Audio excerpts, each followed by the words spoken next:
और खबरों के सिलसिले को आगे बढ़ाते हैं। पाकिस्तान ने एलओसी पर आज सुबह फिर सीजफायर वायलेशन किया। इस महीने पाकिस्तान की ओर से यह 10वीं बार किया गया है जब सीमा पर भारतीय चौकियों और गांव को निशाना बनाया गया हो। आज सुबह करीब 9:30 बजे पाकिस्तान की ओर से नौशेरा सेक्टर में भारी फायरिंग की गई। पाकिस्तानी सेना ने छोटे अत्याधुनिक हथियारों से गोलाबारी की और मोर्टार दागे। पाकिस्तान के इस हमले का भारतीय सेना ने मुंहतोड़ जवाब दिया। सूत्रों के मुताबिक अभी भी रुक रुक कर पाकिस्तान की ओर से फायरिंग की जा रही है। रिकॉइललेस गन्स का इस्तेमाल कर रहे हैं, आरआर राइफल्स का। हम भी जो है सेम कैलिबर में और बिल्कुल फॉर इफेक्ट जिसे कहते हैं, जिसमें हम मुंह तोड़ जवाब दे रहे हैं और इनको हिट कर रहे हैं जहाँ पे इनको सबसे ज्यादा चोट लगे। सूत्रों के मुताबिक सीमा पार से फायरिंग आतंकियों की घुसपैठ के लिए की जा रही है। 29 जून से 40 दिन की अमरनाथ यात्रा शुरू हो रही है। खुफिया एजेंसियों ने आतंकी हमले का अलर्ट जारी किया है। नहीं, हमारे ट्रूप्स हैं वो जो भी थ्रेट परसेप्शन है उसके लिए अलर्ट हैं और अमरनाथ यात्रा एक चैलेंज रहेगा इस बार। और जो थ्रेट परसेप्शन हैं वो हमें मालूम है, उसको फैक्टर इन करके हम अपना प्लानिंग करेंगे। आरओपी इफेक्टिवली लगाएंगे, स्टोन पेल्टिंग के भी चांसेस हैं और जो ऐसे फ्लैश पॉइंट्स हैं जहाँ पे ये इंसिडेंट हो सकते हैं उसके ऊपर हम ज़्यादा ध्यान देंगे।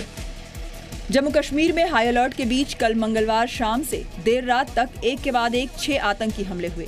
इसमें 13 जवान घायल हैं। इन आतंकी वारदात के पीछे जैश ए मोहम्मद का हाथ होने की बात सामने आ रही है। जम्मू कश्मीर में आज भी आतंकी हमले का अलर्ट है।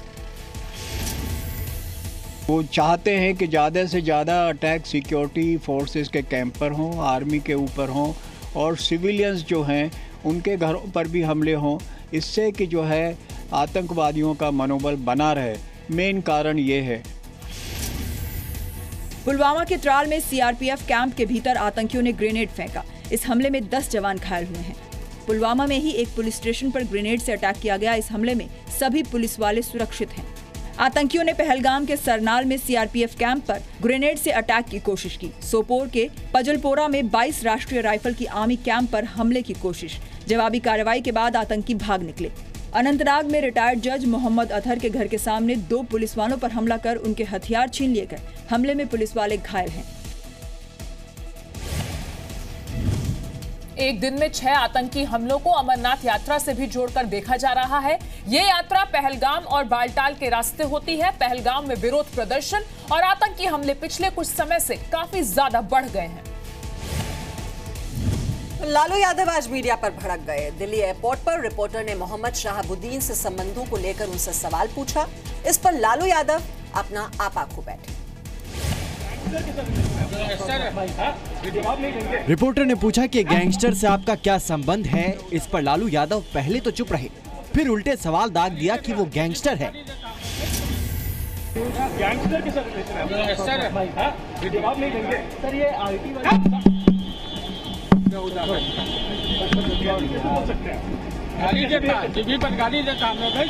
लालू यादव पटना से दिल्ली एयरपोर्ट पर पहुंचे थे। विपक्ष के राष्ट्रपति चुनाव पर अपनी रणनीति पर होने वाली बैठक में हिस्सा लेने आए। लालू यादव ने आपा खो दिया और रिपोर्टर को गाली बक दिया।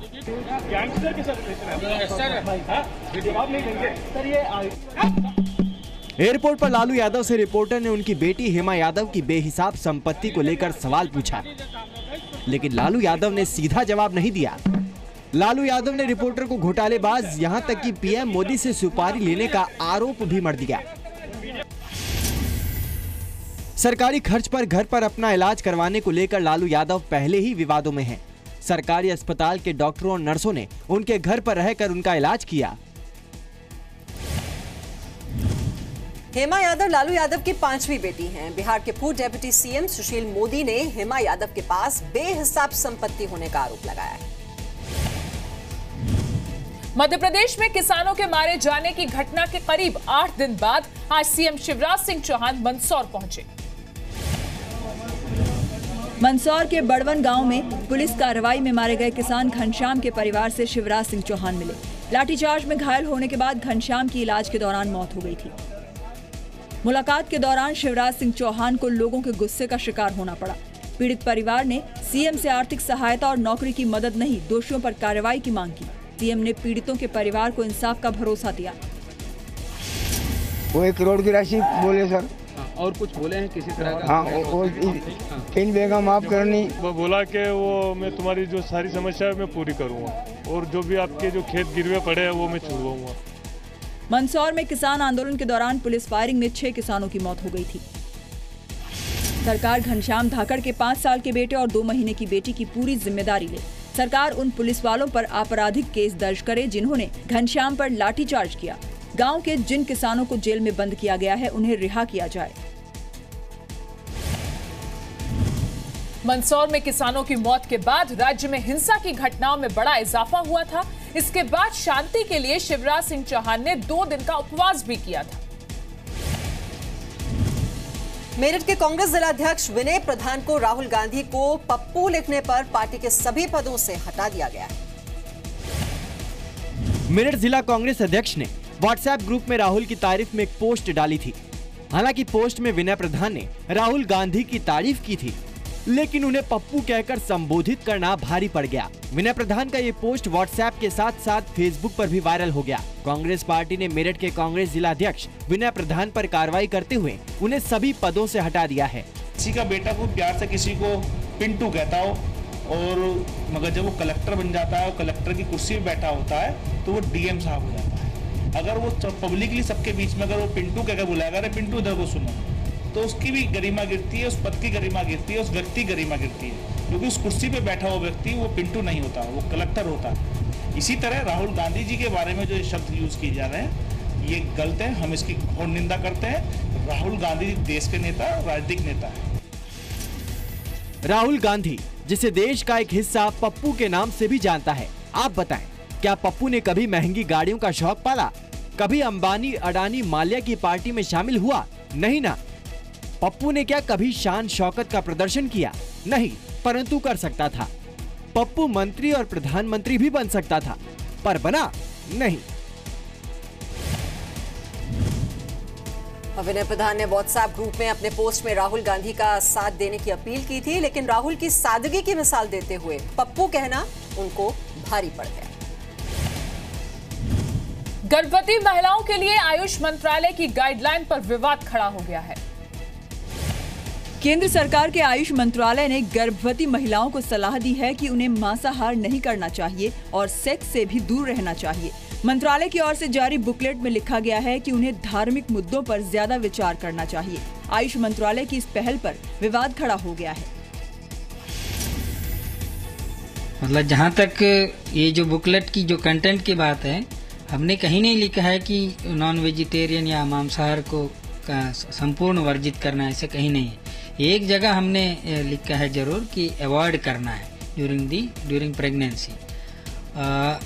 दूसरी बात रही कि जो सेक्स के बारे में जो न्यूज़पेपर कोट कर रहा है, इस एंटायर बुकलेट में कहीं भी हमने सेक्स के बारे में जिक्र कहीं नहीं किया। आप इसको पढ़ सकते हैं, देख सकते हैं। इसमें जो सरकारी संस्था है, जनता के पैसे को इस्तेमाल करके आप इस प्रकार की अवैज्ञानिक, जिसका कोई किसी तरीके से कोई लॉजिक नहीं है, रीजन नहीं है, आप इस प्रकार की बातें कर रहे, जबकि हिंदुस्तान के नेशनल फैमिली हेल्थ सर्वे ने बताया कि हिंदुस्तान की गर्भवती औरतों की अधिक संख्या कुपोषण की शिकार है।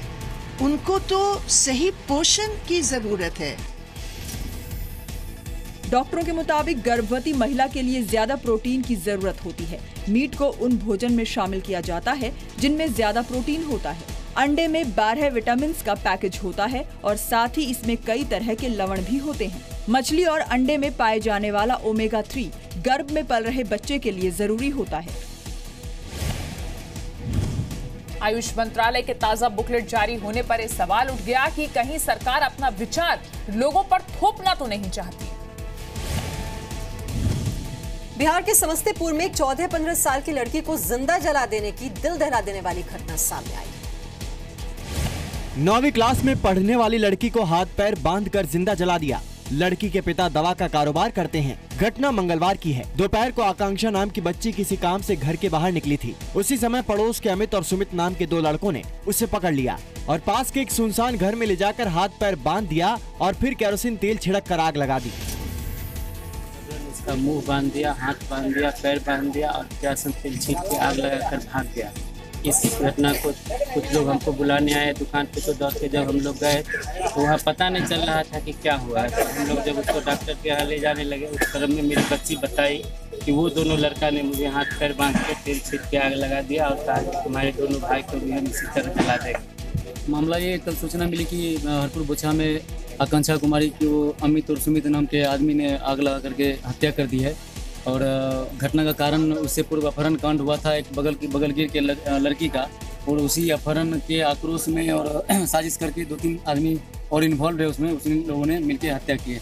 और हम लोग मतलब डिटेक्ट करने का प्रयास कर रहे हैं, अरेस्टिंग का प्रयास कर रहे हैं, और जो भी प्रक्रिया है कानूनी कार्रवाई की जाएगी। मृतक लड़की ने गांव की ही लड़की के अपहरण केस में आरोपियों की शिनाख्त की थी। इसका बदला लेने के लिए आरोपियों ने इस खौफनाक घटना को अंजाम दिया। दुखद घटना है और लगातार बिहार में जिस तरह की घटनाएं घट रही हैं, बहुत चिंता का विषय है। बिहार के लॉ एंड ऑर्डर की हालत दिन पर दिन खराब होती जा रही है। एक रिपोर्ट के मुताबिक बिहार में शराबबंदी के बाद क्राइम का ग्राफ 13% तक बढ़ा है। 7 मई को समस्तीपुर के गोविंदपुर में रंगदारी न देने पर एक लड़की को जिंदा दफन करने की कोशिश की गई थी। 21 मई को समस्तीपुर के मुफस्सिल इलाके में जमीन के विवाद में 14 साल की लड़की को जिंदा जलाने की कोशिश की गई। लड़की का अभी भी इलाज चल रहा है। परिवार का कहना है कि मौत से पहले लड़की ने अमित और सुमित के अलावा 3 और लोगों के इसमें शामिल होने की बात कही थी। पुलिस ने तीनों की तलाश शुरू कर दी है।